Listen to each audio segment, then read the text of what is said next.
everybody, and welcome back to another episode of Motivate with Coach Camp. I, of course, am your host, Coach Camp, and I am down here in the silky smooth studios of SRP with Mr. Derek Michaud. All right. Hey, let me bring you guys into something. So my guest this week is going to bring a very special message. It's her personal story. She reached out to me and asked me if I covered these kind of things and if I'd be interested in her story. And whenever I looked it over, I'm like, abso-freaking-lutely. This story is not unique, though, to American. This is not unique to the world.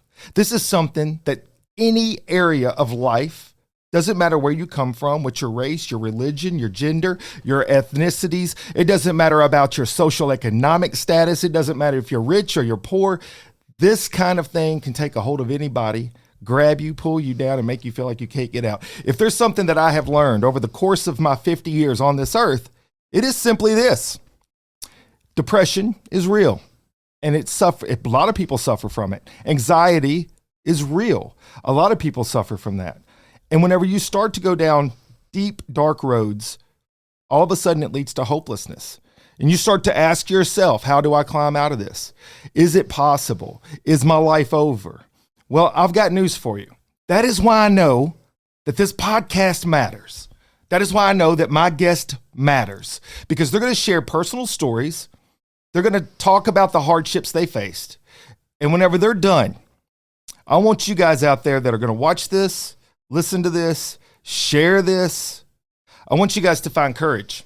I want you to find strength, because I promise you there is power in numbers. And the one thing that I do know to be an absolute fact is when you see that someone else has gone through the stuff that you might be going through right now, or somebody you know or care about, you need to know that there is hope. You need to know that they can come out of that. You need to know that there can be a better tomorrow, but it has to start today. And so this week's guest is Miss Betsy Bailey. How are you doing, ma'am? I am doing wonderful. Thank you for letting me come. Are you kidding me? Thank you for coming down, and thank you for reaching out. Yes, absolutely. So look, I know it's not always an easy thing for everyone to be able to talk vulnerably about some of the details of their life. Okay, I get that. So for you wanting to share this, that's huge anyways. Yes. And I think sometimes, and now correct me if I'm wrong, whenever you have seen the power of overcoming something deep, that makes a person very motivated to share that message, because now you have something unique.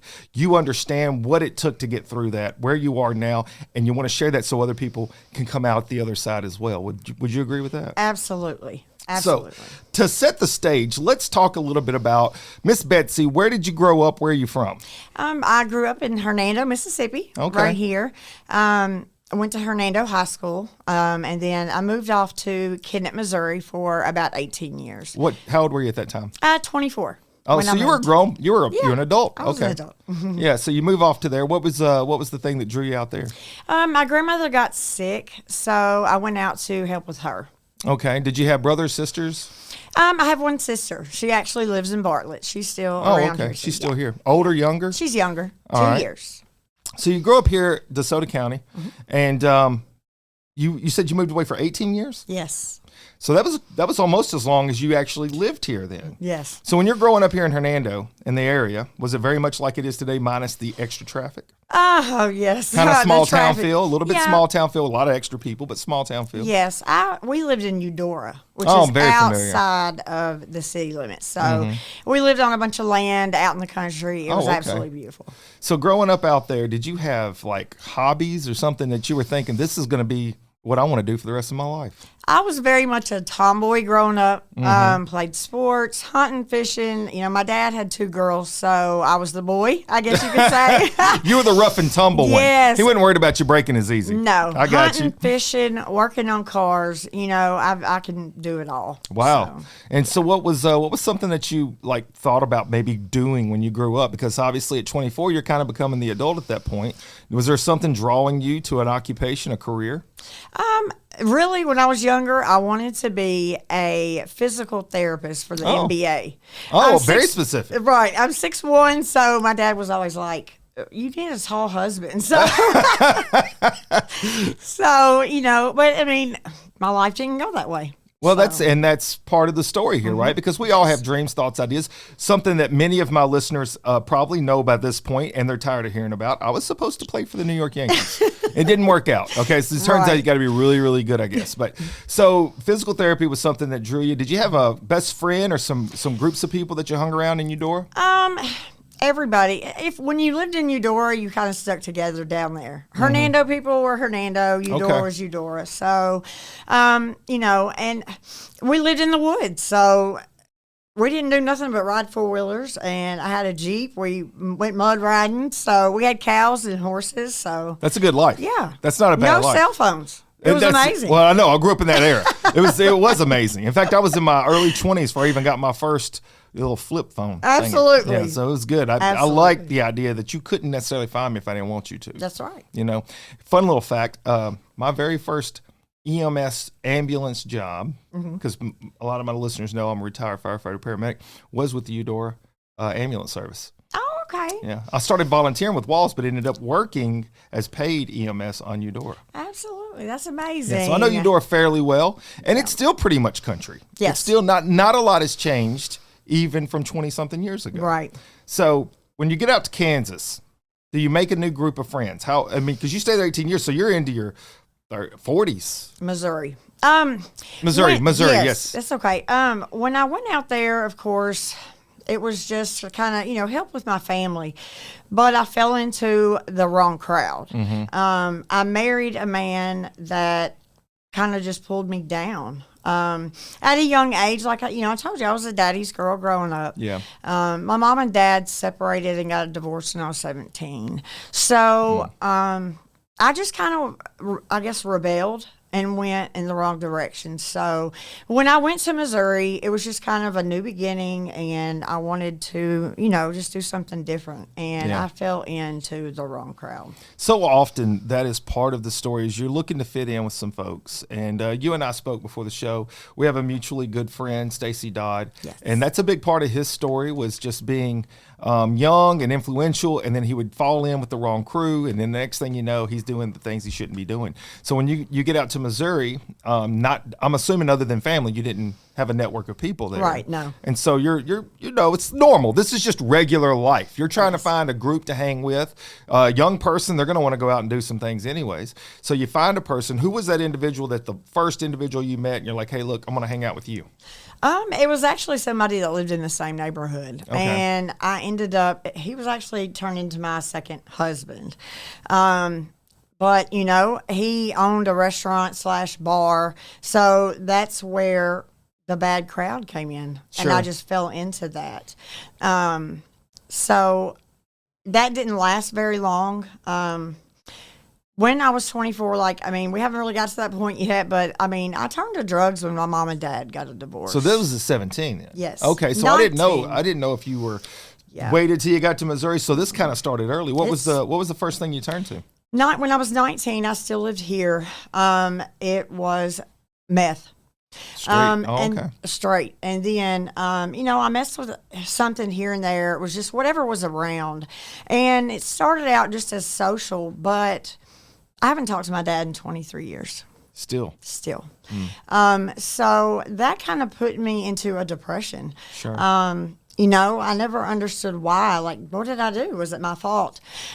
So when I started using, I saw that I didn't have to feel, and it made me numb. So that's when I kind of got addicted. And then, my family found out about it. So when my grandmother got sick, they said, it's just a good idea for you to come out here. Let's just get you away from that crowd. Maybe start over. Things will go better. And if you're not ready to change, it doesn't matter where you go. That is so true. I think that's for everything. It doesn't have to be drugs or alcohol. That is every aspect of a person's life. Right. I could use weight loss as a great example. People get on and off diets all the time, but until they make that decision, this is going to be the path they stay on. Yes. Nothing else is going to work. You can want it for somebody as much as you want, but it has to be an individual decision. That's right. So you turn to this because of the divorce kind of made you sad, depressed. Yes. You come in with some friends, I'm assuming. You didn't just go out and find it by yourself. No, it was just like a weekend thing, party here, there, whatever. So you just tried it recreationally, not thinking much about it. Yes. Okay. And the reason I want to make sure that I bring up what brought you to that point Yes. is because people need to understand how simple and easy something happens without intent. A person has no intent of creating this whirlwind of difficulty in their life. It's just maybe not even a thought through moment that takes place. Yeah. And the next thing you know, you're caught up. Absolutely. You're involved in a way you didn't even see coming. Yes. So how often would you say, once you went down that road, how often would you say that you found yourself seeking and finding and needing to use meth? At first, it was just like a weekend thing. And then when I realized, like, oh my gosh, I don't have to feel, I really miss my dad. I was a daddy's girl. And that really did something to me by him just walking away and never saying bye, never trying to reach out, anything. So I was trying to deal with that mentally, and it just kind of broke me. It broke my spirit. I lost my identity. I didn't know who I was, where I was going. And then when I started using, it made me numb, and I was like, you know what? I don't have to feel this. This is numbing it. It's making it go away. But in the long run, it makes it worse. Sure, you're trying to run away from something. Absolutely. And I think so often people, and I'm using this is a pretty wide analogy to it, but I think people a lot of times, they find comfort in the idea of avoiding a problem. Yes. And it's easier to not have to face those issues and then push through it. I wouldn't mess the quote up, but there's something, and I think it may have even been in a country song. If you find yourself going through hell, keep on going. Yes, something like that. It's a country song. People out there right now are, I know the song, you're messing it up. That's right. But the point is, once you get into a situation, the only way to fix or clear up that situation is you're gonna have to plow through. You're gonna have to keep going. You cannot avoid it.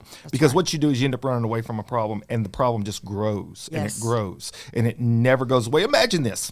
We're going to get back on your story, but I just want to really connect some good dots here, because this is true. And maybe in a paramedic, this really just kind of boop, light bulb. Imagine if you got yourself a nasty little cut on your leg, and you're like, well, I'm just not going to worry about it. I'm not going to even pay attention to it. Gets infected. Yeah, I'm just going to keep ignoring it. That infection is going to grow. It's going to eventually get gangrene. You're going to find yourself having to have your whole leg cut off just to save your life. Yep. And I think that is a great analogy to so many problems we face in life anyways, is if we don't face it, if we see that there is a problem, you need to address it. And that's sometimes the hardest thing to do. So I want to go back to your dad real quick. What was it, or was it just the drugs, or had you had other problems leading up to that moment that made your dad just say, you know what, I'm not going to deal with this? No, it was just kind of a sudden thing. I was 17 when my mom and dad separated, and we had lived out in Eudora for probably about 4 years then. And I think the move out there, because we lived in South Haven for a little while, when we moved out there, our whole family kind of just separated. Everybody went their own way, in their own way. It's kind of hard for me to explain. But then when my mom and dad got a divorce, I mean, it was just like he walked out and he didn't ever come back around. He was my hero. He was my everything. Was he still in the area? He was then, yes. Yeah, he was went then. to Tate County while we were still in DeSoto County. And he ended up remarrying. I've reached out. I've tried to write him. He won't respond. I didn't forgive him for a very, very long time, for 19 years to be exact. And that's how long I was stuck in my hardcore addiction. When I realized that forgiveness was for me and not him, I was able to finally start working on the internal problem. I mean, the problem all along, I feel like, was really me. I didn't know who I was, and I had lost that identity. So I was just doing anything I could to take my mind off of it. Yeah, I think that this is another great point to make, is a lot of times when we harbor feelings ourselves towards someone, is you can't change the situation. It's almost like you drink poison hoping it hurts them. And it's really just toxic for yourself. Absolutely. And that's where you have to release that moment and be able to accept the idea that, look, I can only control me. I can only control my actions.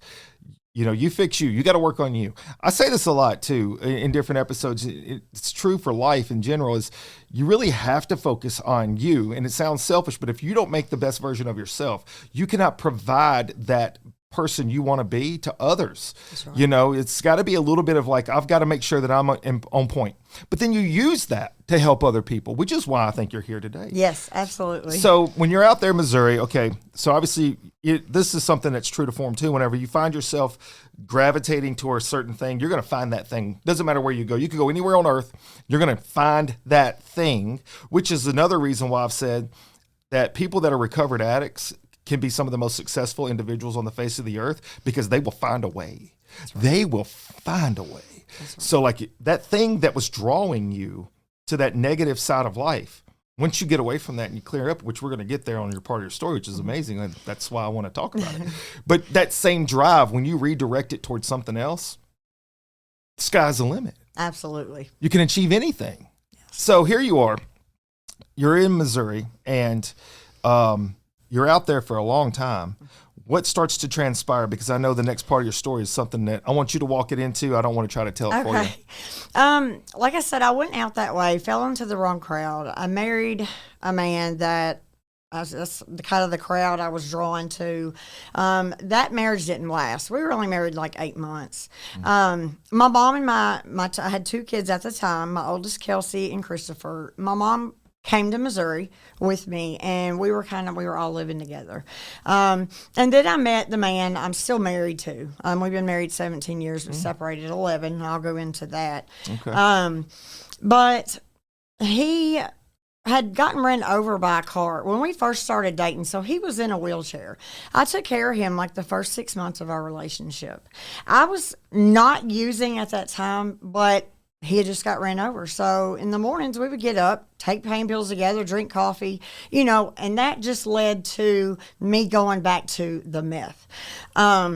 Me and him struggled with that. We ended up getting married. After we got married, found out I was pregnant. We stopped everything, but when I was 5 months pregnant, he brought drugs around. And that goes right back to the point of, I want to make this statement. You can't be 2 people be addicts and live together and one be sober and the other one not. It's not going to work. It ain't going to work. So he brought drugs back around, and I'm not going to blame this on him because I had a choice, and I chose to use. I used cocaine with my daughter, my 3rd daughter. She was born addicted. DFS took her, and I had to do drug court in Missouri. And it was a 2-year program. I graduated. It was the best time of my life. I do very well in structured environments. Me and him did it together. We got Caitlin back. All that went good. The day we graduated, he had somebody waiting in the parking lot because he said, we can do it one time. I've been clean this long. But then again, I'm not blaming him. I chose to do it. 6 months later, we were both in prison. And that was just the first trip. But that's what started my journey in and out of prison. And it was for drugs. You were arrested for drugs. I'm a 5-time convicted felon in the state of Missouri, but I don't have the same charge twice. But the first one was drugs, yes. Yeah. Second one was drugs. And then, it all goes back to the drugs period. Because if I'd have been sober, I wouldn't have been doing what I was doing. Fair enough. Yes. Absolutely. One thing leads to the next, obviously, and bad habits usually produce bad habits. It's hard to stay away from that. It's hard to make a good choice when your mind is altered also.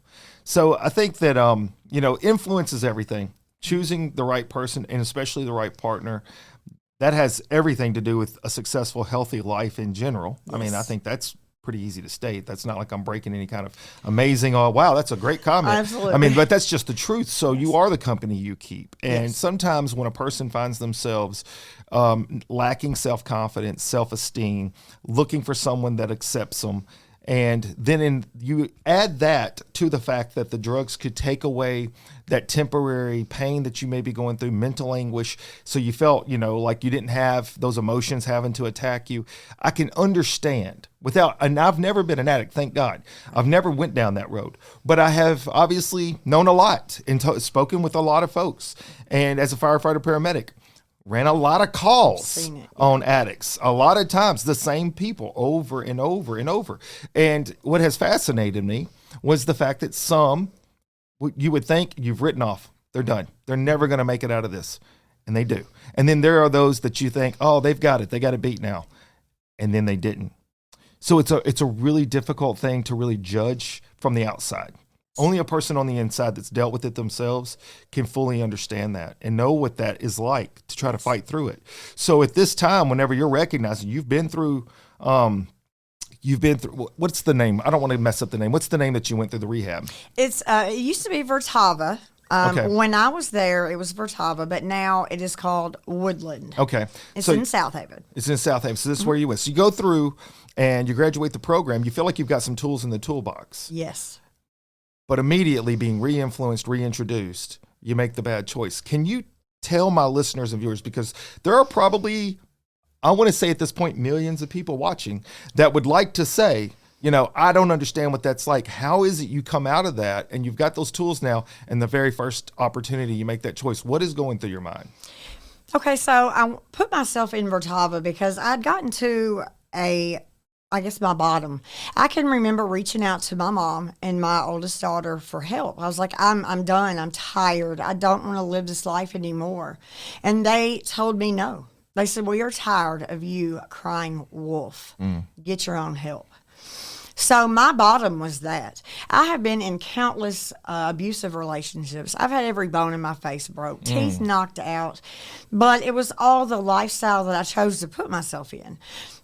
So I finally figured out how to do it. I mean, I went to the hospital in South Haven and told them I wanted help, and Vertava came and picked me up 2 days later. I did their inpatient program up on the hill is what they call it. And then after that, I went to their next step program. And what they do there is help you get back into the community. They help you get a job. They help you get your legal stuff taken care of. And now I'm a part of their program, which is called the Alumni Group. But when I got out of Vertava, my son's father passed away from an overdose. Ever since I went through Vertava, which is Woodland now, I've been clean ever since I went there. It's been 18 months. I'm clean and sober. But my son's father passed away, like I said, and mentally, I just kind of lost myself. So I remember laying in that hotel room after we found him deceased. So I reached out to my mom and was like, look, I don't know what to do. I'm mentally and just in a bad place. I don't want to use. What do I do? And she was like, they are in Idaho. My mom lives in Idaho. Oh, wow. And she has my youngest daughter there. So, I just remember laying on that bed praying. I was like, God, I don't want to live this life anymore. Just take my life. And he did. He took my old one and he gave me a new one. A friend of mine reached out that I don't talk to. She is married to a preacher, and I hadn't talked to her in a long time. We played basketball in school together, and she said, God told me to reach out to you. Are you okay? And when was the last time you had heard from her? It'd been 20 years. What? Yes. So I was like, I'm just looking up like, God, okay, I hear you. So she is the one that helped me get Miss Ann Lunsford's phone number. What year was this? This was in June of 23. So just very recently. Just very recently. Yes. And so you had been in and out of jail, you said 5 times. 6. 6 times. And then you shared with me right before we came on that you had been on probation. For how long? Probation and parole, like both. It was either probation or parole or both. 20 years. Because I want really people to understand the struggle. Yes. The time frame. You mentioned something, too, before we go down the road of Operation Celebrate Miss Betsy where we are today, because that's the best part of the story. You got to save the grand finale, right? So you mentioned, too, how you had reached out to family and stuff, and they had turned you off, and they were just like, we're tired of it because it's the same old thing. It's the same old thing.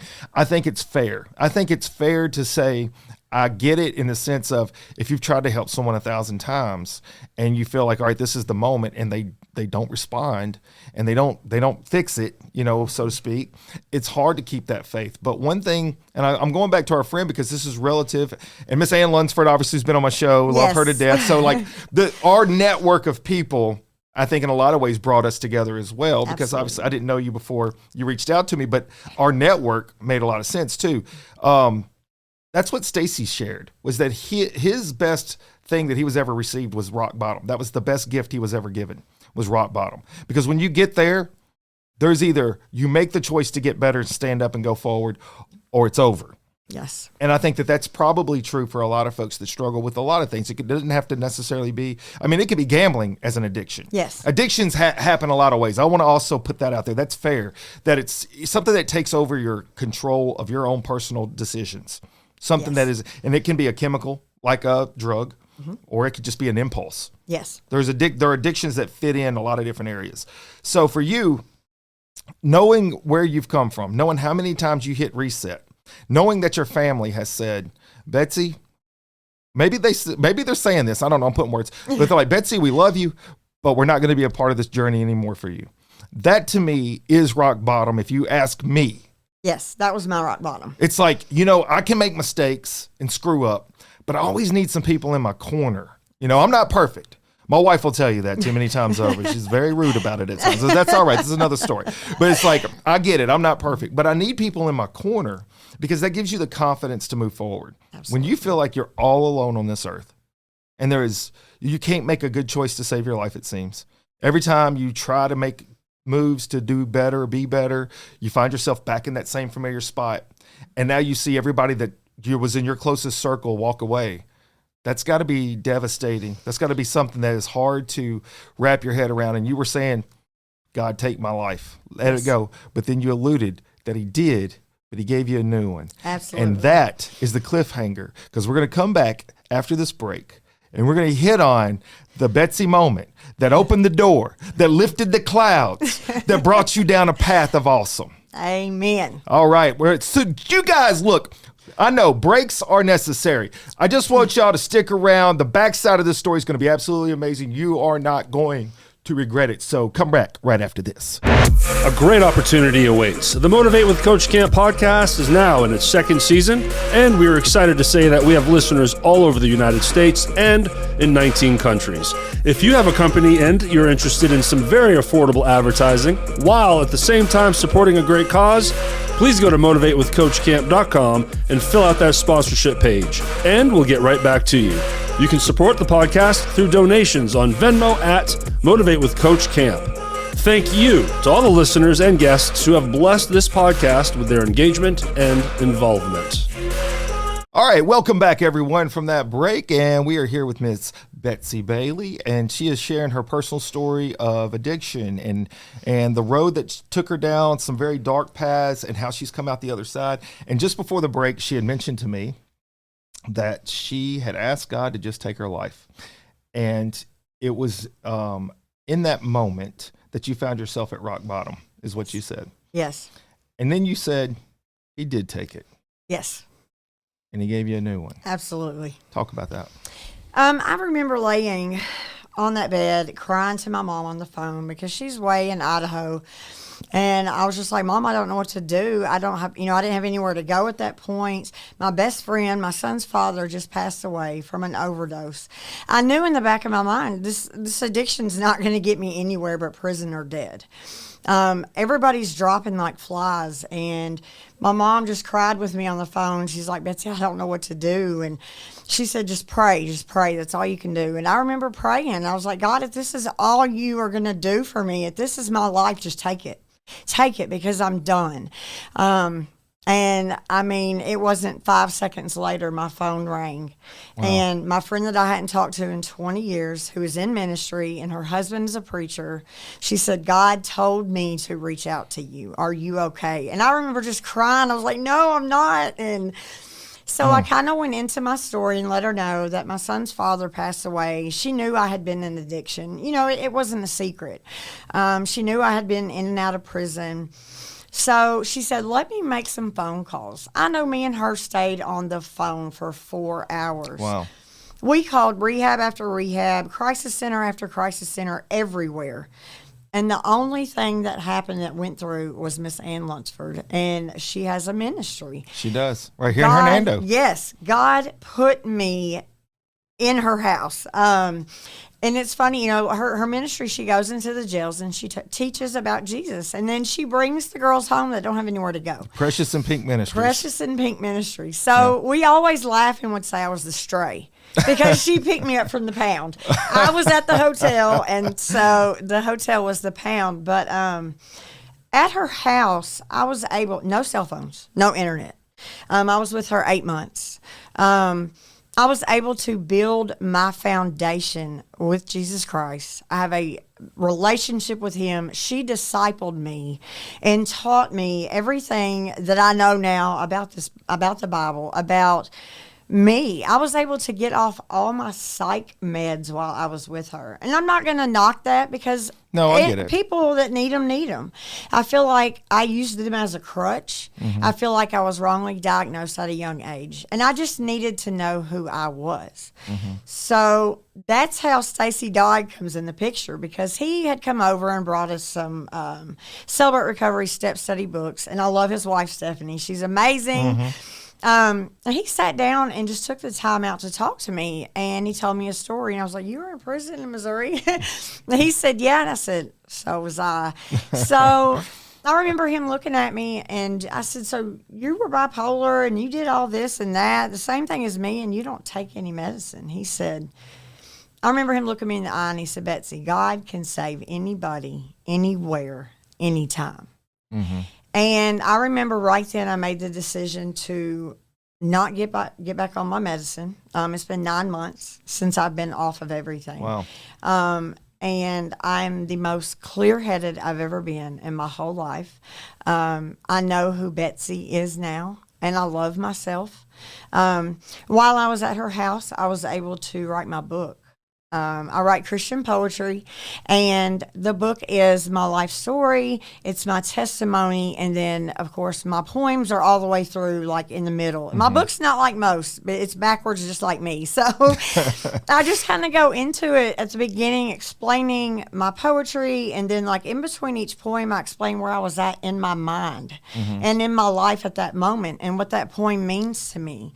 And then, like, in the middle of the book is when I start talking about my life story and then my testimony. But while I was at Miss Ann's, I'm not going to say, like, after you do turn your life over to Christ and you decide to make a change, life is not going to be easy. Things are going to happen. Life is going to keep going. I have 3 children, like I told you. My oldest daughter, Kelsey, was 25. I have a son, Christopher. He's 20. And then my youngest daughter, Caitlin, is 16. I haven't been the mom they deserve at all because I was in and out of prison and on drugs. But my oldest daughter, Kelsey, she was my best friend, and she was the mother in our relationship most of the time. And she came to see me every weekend, her and her fiance, Marco. I just absolutely love him. He's my favorite person in the whole wide world. But my daughter got to see her mom walk a new walk. Yeah. October 29th, she showed up at the house, and she just kind of was glowing. And she was like, "Mom, I just want you to know I got baptized today." Wow. And I turned my life over to God, and I'm doing it because I watched you do it. And she said, "Mom, I love you, and I'm so proud of you. And you are the mom, finally, that I have always wanted." Yeah. She left that day, and she passed away November 3rd. That was the last day I saw her. Oh. She got hit by a car. A young girl, bless her heart, was only 18 that hit her. She wasn't using, drinking, anything. She couldn't stop, I guess, in time. I don't know. I wasn't there. But I remember getting the phone call. Miss Ann called me in her room, and she was like, "Betsy, I've got, Kelsey was in a wreck, come in here." So we went in her room, and I called my mom, and my mom said, "Betsy, she didn't make it." So I remember laying in fetal position for like an hour, and Miss Ann just rubbed my head like, I know she was praying, but she was just trying to keep me calm. Yeah. I know when I got up from her bed, I went in my room, and all I knew to do was just like make a gratitude list. And I wrote down, like, "Thank you, God, for letting me have her for 25 years. Thank you for her not having to go through rehabilitation of learning to walk and talk again. Thank you for just her getting to see her mom walk a new walk." From that point on, it's like I've had the most peace in my heart because I know she's in heaven. Yeah. And we live in a fallen world full of sin and crazy people. And she doesn't have to deal with that anymore. I put her through so much, and I feel like God said, she suffered enough. I'm bringing her home. That's tough. That's a tough story. But I stayed clean through all of it. Moms say, to me all the time, I don't know how you do it. I don't know how you did it. I would have ran back out there. And I'm like, no, for what? That just defeats the purpose of what I was trying to do. She was proud of me. And there's nothing in this world and nobody that can take that from me. So I want to continue to make her proud. Absolutely. So that's what I do. I go around, I tell my testimony, I promote my book, which I'm hoping to be done in May. I'm alumni now at Woodland. This morning I went up to the center and I got to do my testimony for them. And they interviewed me. So I'm hoping to maybe be able to get a job there. But I just want to spend the rest of my life helping people that have been in that spot that I was in. And I want everybody to know that God is amazing. And if he can fix me, he can fix anybody. Absolutely. So much of your story is heart-wrenching, and it really is. And it's a life full of embattlement. And then to hear where you've gone, what you've gone through, where you've come from to where you are today, it is a testament that miracles still happen, I think. Absolutely. A person once said to me, back in the day, God split the Red Sea and then he turned water into wine. Why do we not see miracles today? And I said, you're not looking in the right direction. Absolutely. Amen to that. I'm a walking miracle. And that was part of my testimony one time. I remember one of them I did. I rewrite it every time I do it. And I ask people, if you don't have faith strong enough to understand and believe that when you pray for something and you don't think God's not going to answer it, then why are you praying? Yeah. You have to have faith and understand and know that he is our creator. He is mighty. He can do anything. And he saved me. He can take the most broken, and that's usually the ones that he uses. Absolutely. Because it shows his sovereign power. And it shows that, what he can do and that he's real. But that was part of my testimony. Y'all pray and y'all ask God, show me a miracle. Yeah. Okay, here you go. Well, here I am. and there you are. Exactly. Here I am. And so you're right. And I think that part of that too goes to state that, I think as humans, as people, we have a sinful nature about us. And unless I'm not saying this is for everybody. A lot of folks need to go through those hardships to recognize that they can't do this alone. All right. So for the fortunate ones, I had great parents and they were a staple in my life.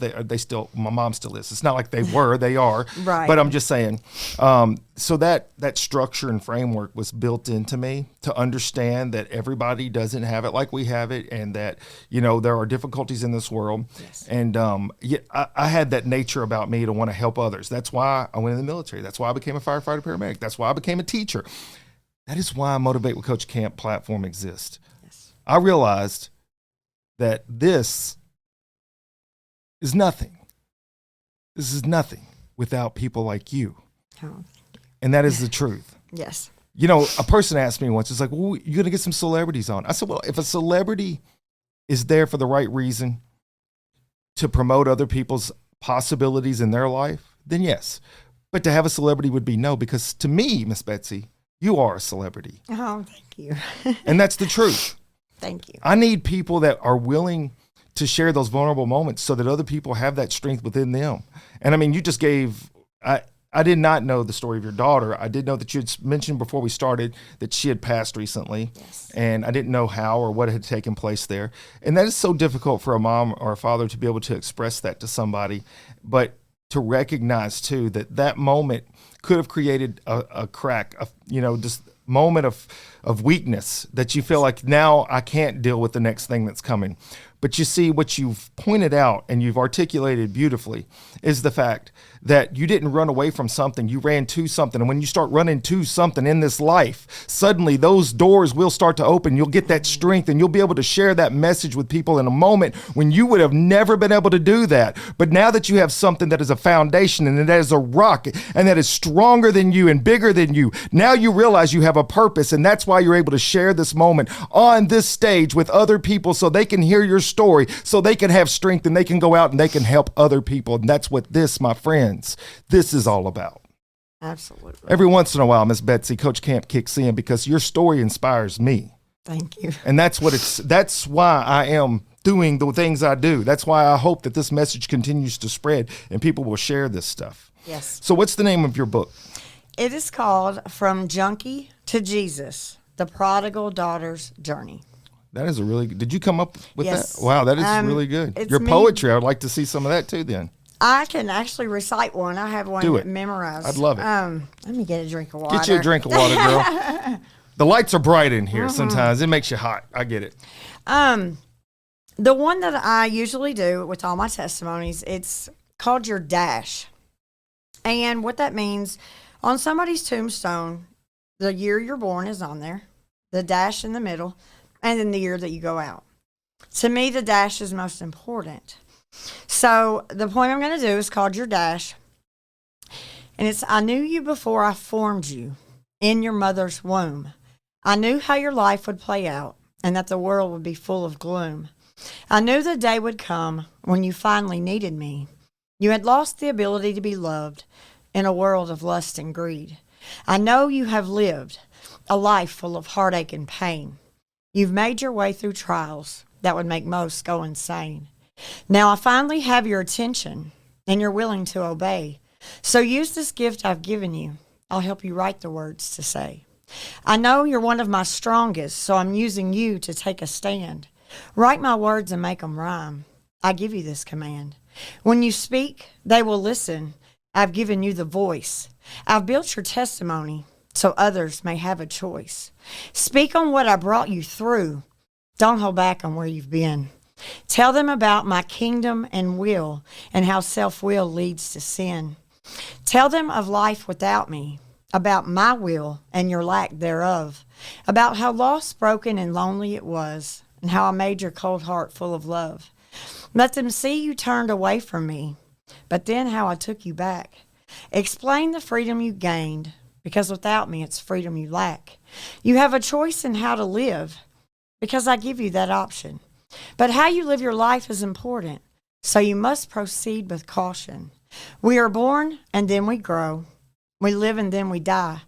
To walk on earth as my child is hard, but you can do it if you really try. On your tombstone, there's a year. It's when you came about. Then there's a little dash and the year that you went out. The dash is most important. It represents your life. Are you proud of how you lived, or was it full of sin and strife? Did you tell others about me? Did you love others or just yourself? Did you lead people to me, or did you just worry about your wealth? Will you spend eternity with me, or in hell with fire and ash? On Judgment Day, what will you say when I ask, how did you spend your dash? I love it. Thank Girl, that's, the fact that you've memorized that too. Yes. That's more words than I know. That's incredible. But it's true. you. It is absolutely Yes. true. And I have felt that way many times over, is that little bitty segment tells all the years within those two dates on either side that really said Absolutely. nothing about you. I mean, you come into the world, it's great. You celebrate that day every year as a birthday. And then the day you pass, people remember you. Yep. But the real memories, the context is always within that small little bitty dash. Absolutely That's exactly correct. right. It's true that our life is lived out in moments, little snippets. You could live 2-3 months at a time and really have a hard time remembering a specific day or anything that really was significant. But then those little stamps of time when things happen, that's what starts to mold the person that you actually start to become. Yes. And for me, I realized that my character was built off of how many different times I had seen someone struggle through something. Yes. And then still keep standing. And I think that was a part of my fabric. And that is what inspires me to be a coach and stuff. And so hearing your story is just one more of those moments, those stamps in time that I know I'm not going to forget this moment. Oh, thanks. It's just the truth.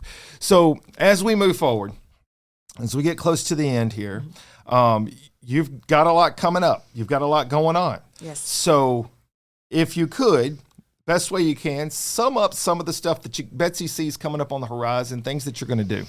Well, hopefully, I hope I get the job at Woodland. Yeah. I'm praying hard about it. I'm very involved in Celebrate Recovery. I know Stacy Dodd is like one of the big state representatives for that. I attend Celebrate Recovery at Goodwill Church on Tuesday nights. I'm a leader there. I lead their women's step study on Thursday nights. I'm a leader at the Celebrate Recovery at Life Point Church in Senatobia, and I do that on Friday nights. I'm fixing to start doing a women's step study for that group. I just now got a new sponsee this morning. Nice. Actually, she's in the Next Step program at Woodland, and I got to take her with me up on the hill, and she got to hear my testimony and just kind of see what we're doing. And I had 4 other women ask me to be their sponsor while I was there. Nice. So just being able to, do that and guide these women that are stuck. I know this morning a lady, it really touched me because she walked up to me and she said, "Your whole story just touched me." She said, "I'm going through some things with my children, but you just gave me hope." And we both sat there and cried together. But I've got to get my book finished, typed up, and then Stacy and my friend Andrea Garrett, they're going to help me self-publish. So they're going to show me how to do that. So I'll probably be on Amazon. But I'm really good friends with like Tina Tatum. Because I got to do my testimony for the very first time at her women's conference last year. So I'm hoping this year I'll be able to be involved with that with her. Yeah. And then they have like booths set up like in between, the shows and everything that's going on. So I'm hoping I'll have my book there so I can sell some of them. But I want to tell you like the one thing that I'm really, really praying hard about. I want to take my book and go into the prison that I was at, tell my testimony, pass those books out, and walk out those gates. Mm-hmm. So I think I know a lady, Miss Ann Lunsford. I know. I told her, I said, "Will you go in there with me?" She said, "Absolutely." Yeah. And everybody's always like, Miss Ann's like, "Let's get that tattoo off your neck." And I said, "Miss Ann, let me explain something." I said, "Now, if I can go into the jails with you and teach about Jesus," I said, "and I have you beside me, and you're saying the same thing I'm saying," I said, "are they going to relate to you or me?" Yeah. And she said, "You got me there." Yeah. I said, "It's part of my story. It just proves and shows where I've been. And Sure. I want to get that group of people that will accept me. When I walk in, I don't care if it's in the hood, if it's in the jails, at a gas station. I'm not shy when it comes to just busting up in the middle of somebody and be like, hey, let me tell you about Jesus, because, but they'll pay attention and listen, because I want to reach those people that are stuck in the lifestyle that I was in. And they're covered in tattoos, so, I can't help it. Your point is well served. Yes. Because that, too, tells the reason why I need folks like you to come tell the story. Absolutely. And I said this several times over. It's because I haven't experienced everything, nor do I want to experience everything. Right. But I know that other people's experiences are important because other people are going through the same thing. And you're right. People relate. And visually is the way that most of us start. I'm not saying that anyone should do this, but I'm saying that everyone does do this because we're human. When you see somebody, you formulate a lot of times an idea about who they are, and immediately do you relate with them. I know. I just spent an entire week with folks from all over the country that have very diverse backgrounds, and that was actually one of the pieces of conversation that came up, was that you would hear somebody's story or where they came from or what they're doing, and it would blow your mind. You're like, I would have never seen that. But it just reinforces time and time and time again. In order to start the conversation, in order to relate or feel comfortable or relaxed with another individual, you got to feel like they know where you're coming from. And I do agree with you on that. So, and I also look at scars as something that is a necessary reminder to show us where we've been from. I'm not saying that a tattoo is necessarily a scar, but it is a reminder of the life you had, and to be able to better appreciate the life you now have. Absolutely. And like you said there, like a lot of people, they outward judge. And if I'm trying to witness to somebody, they're not going to listen. If I'm clean cut, hair done, makeup on, people judge a book by its cover. Sure. But that tattoo, might kind of ease that moment just a little bit. And it might let me get the opportunity and the chance to, say, hey, can I talk to you for a minute?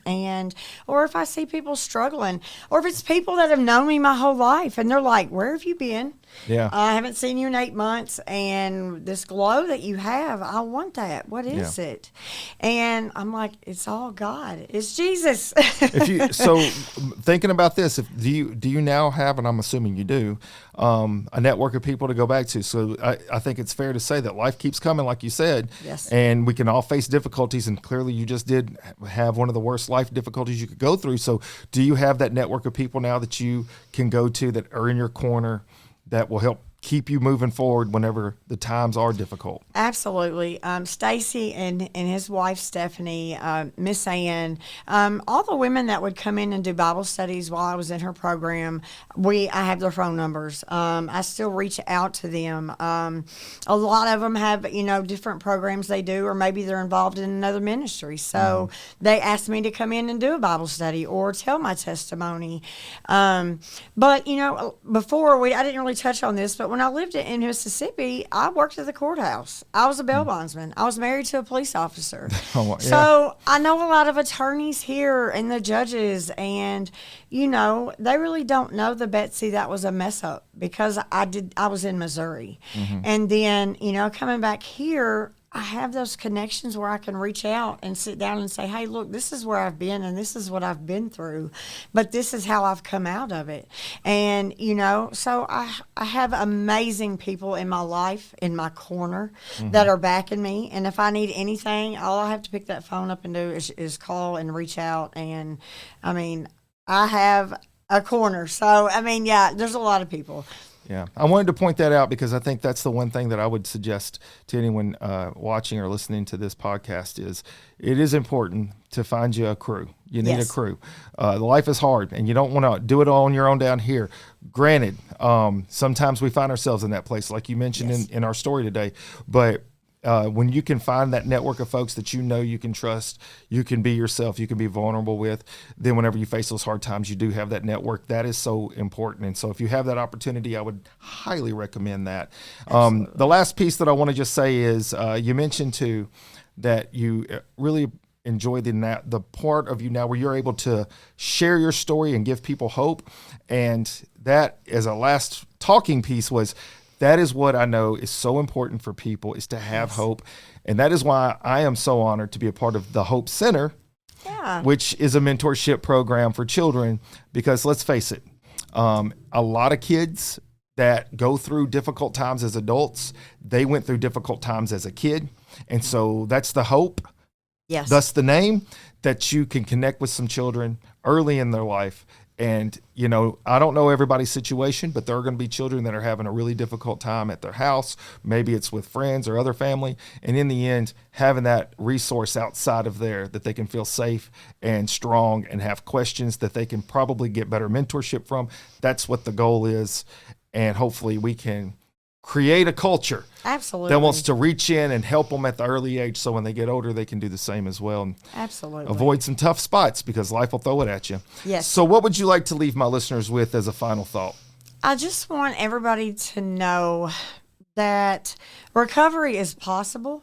Recovery is a choice, and you have to make the choice to want to change. And life is not easy. And even if you do make that choice to change your life and get sober, life is still going to happen. Like you see in my life, things have happened, but you have to stay focused on God. That's the one thing that has pulled me through and everything. Is I'm grateful for Miss Ann and what she did and how she discipled me and taught me how to live a different life. Get involved in church. Don't be scared to ask for help, because you can't do it on your own. Yeah. Recovery is not a one-person thing. You have to have a basketball team, a football team. You've got to have a lot of people on your side, and you just have to reach out, and don't be scared to ask, and don't be scared to think you're going to be judged. Yeah, and I would say that you're living proof that you can fall down and get back up, fall down and get back up. Just because you fall down, get back up and get that crew around you. Absolutely. Well, thank you so much for sharing your story. Thank you for letting me. I know my listeners are going to absolutely adore you.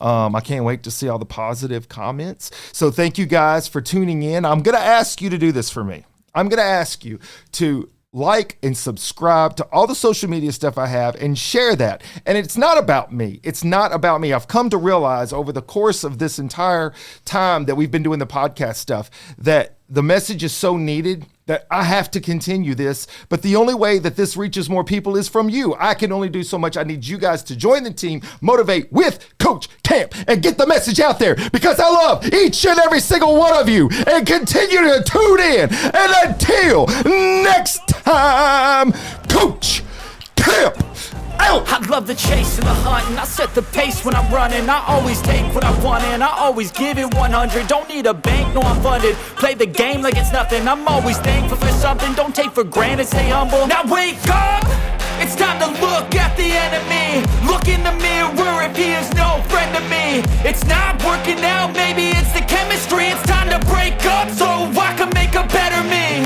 Better believe in your mind, cause it's everything. You can mold, shape,